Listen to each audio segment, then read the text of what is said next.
I've been asked by a few people for tips on plating a sweet slice. They go to the cupboard, pull out a plate and then wonder, well, how can I do this nicely? At first I thought, how can I even create a video on this? But after thinking about it for a wee while, I realised there are a few basic principles that will help you to figure out these sorts of dilemmas. Hi, I'm Taryn and I love food, plating and presentation. Today I'm sharing my tips on plating a sweet slice, and on the menu is a delicious caramel slice, or sometimes known as millionaire's shortbread. Lots of people struggle with the chocolate topping on their slice cracking, so I'll also share some tips for how you can cut it beautifully. We'll start by baking this delicious slice so we have something to plate. Then we'll talk about different ways you can plate it, plus a bonus plating idea for how you can turn it into a dessert when those unexpected visitors arrive on your doorstep. Well, this slice isn't going to bake itself, so let's get it into the oven. Here's our ingredients. For the base, plain flour, desiccated coconut, brown sugar, melted butter. For the caramel, condensed milk, golden syrup, butter. For the chocolate topping, dark chocolate and vegetable oil. I'll put the recipe in the description below. The base of this slice is a simple melt and mix base. Add your dry ingredients to a big bowl. Then pour in the melted butter and mix it until it's all combined. You can't overmix this, so keep going until it's all come together like a dough. It really is that simple. To prepare the tin, I'll give it a light spray with oil and line it with baking paper. The oil prevents the paper from slipping all over the place when we press the base in. The baking paper also allows us to easily lift the slice out when it's finished. Make sure you get the mix right into the corners of the tin and get it as flat as possible. You can use the back of a spoon to help with this. Pop it into a reasonably warm, preheated oven until it's lightly browned on top. This will take approximately 20 minutes. While the base is in the oven, we can prepare the caramel topping. For this, we put the topping ingredients into a medium-sized pot. The condensed milk. I can't believe when I was a child, we used to get a whole tin of this to drink in the school holidays as a treat. We'd make a couple of holes in the tin, one to suck from and one for air. Don't tell my kids about that. The golden syrup. It's a little bit sticky, so you could weigh it straight into the pot if you wanted to. And the cubes of butter. Stir it over a low heat until it's thickened slightly. This will smell absolutely delicious. Be careful you don't stop stirring it, otherwise it'll start sticking to the bottom of the pot and burn. You definitely don't want little bits of burn scraped up and stirred through your delicious caramel.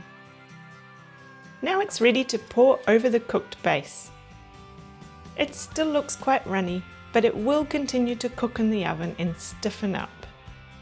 Then we can put it back into the oven until the caramel is set and golden. This will take roughly another 20 minutes. Let it cool down to room temperature and then pop it in the fridge until it's cold.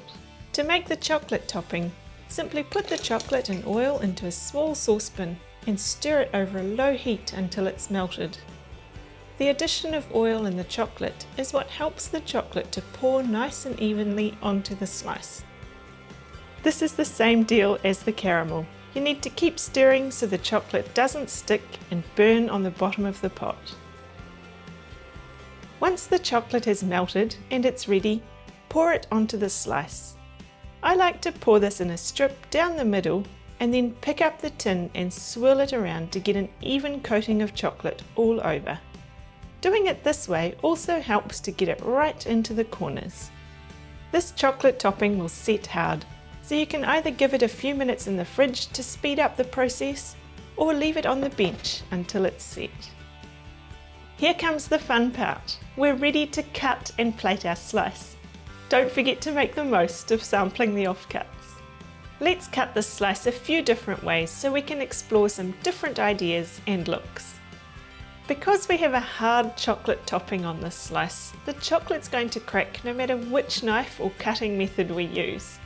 So to do this nice and cleanly, grab a long chef's knife, something like this, and we'll dip it into some boiling water to heat the blade, and this will melt the chocolate, giving us a nice clean cut.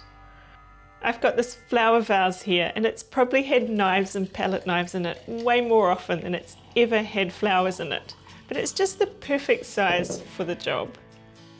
Give it a quick wipe on a clean tea towel to soak up the little water droplets, and you'll see how it just melts into the chocolate, giving that lovely clean cut. If your slice has a rough outer edge from baking, you might choose to cut the edges off to give a cleaner look, or keep them on, it's up to you. Don't be tempted to go on and do the next cut. Dip and clean your knife between each cut, otherwise the gooey caramel residue will end up on top of the chocolate topping. Not the look we're going for. I'm cutting mine into smaller slabs, and from there I can cut it further into squares, bars and triangles. A good tip here when cutting squares or rectangles is to cut the strips first. Then, keeping the strips together, cut through them all at once to get equal sized pieces. When plating them, keep them in this order, and then any minor discrepancies will be hidden. For the bars, I'm just eyeing it up and hoping for the best. When cutting the triangles, start with rectangles and then cut them diagonally, keeping all the cuts in the same direction. When it's plated, it looks better this way as each piece directly flows on from the previous one. So here we have some squares, some bars and some triangular shaped pieces.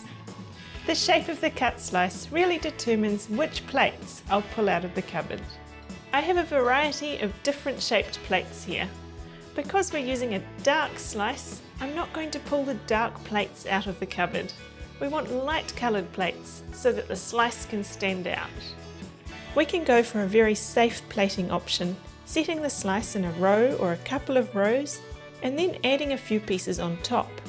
If I have 2 rows of 4, I'll put 3 pieces on top over the gaps.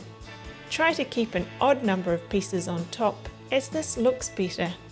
You could sit the top ones on diagonally or straight, but just keep your spacing equal. This is a very tidy, balanced option, and there's a bit of height created with the second layer. I'll put these bars in a single line, maybe with a slight diagonal slant to follow the shape of the plate. I'll keep the gap the same. This always looks better when plating. I'm not going to cram all the cut pieces on the plate just because I have them. I'll use what fits and looks best. A garnish with a floral or herb component will finish this off.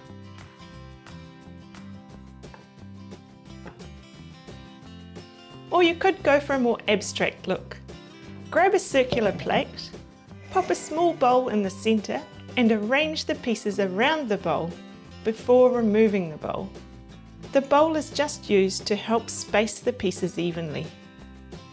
My pieces are square, but in hindsight, if I did this with slightly smaller rectangle shaped pieces, it would have looked better. This style creates some lovely negative space. A little green mint garnish wouldn't go amiss here on the side either. Okay, it's time to plate the triangles. I'm going to keep them in their rectangle pairs, but disconnected from each other. The spacing here is absolutely crucial for it to look good. I'm not being pedantic, am I? Or maybe I am. Or you could line them up, point to base along a long, narrow plate.